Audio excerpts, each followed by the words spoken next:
Hello my friends, we are going to be discussing capacitors in series.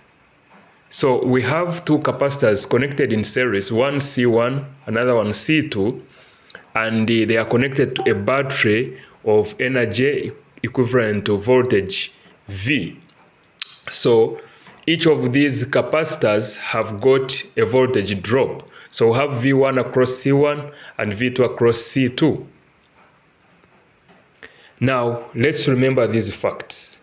So for a capacitor, for two capacitors or any other number of capacitors in series, the total charge that will be stored on all those capacitors is going to be equivalent to the charge on capacitor C1, capacitor C2, and up to capacitor Cn.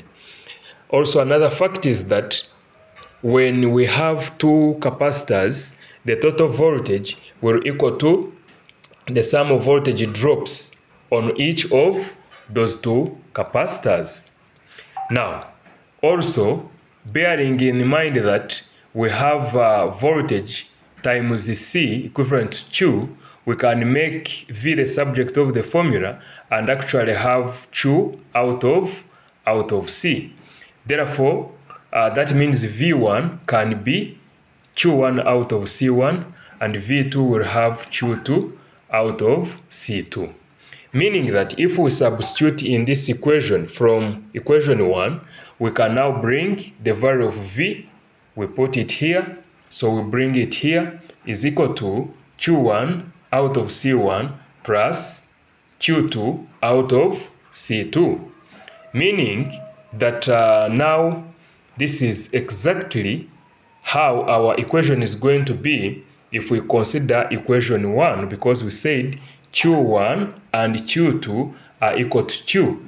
Therefore, this is exactly what we do, substitute in here and then factorize out Q. So when we factorize out Q, we shall have Q on both sides cancelling out. Okay, so this and that will cancel, and then we remain with 1 out of C equal to 1 out of C1 plus 1 out of C2, which is equivalent to C, equivalent to C1 times C2 out of C1 plus C2, and this becomes product out of sum, and that works for two capacitors. Product out of sum if we have two capacitors. Thank you.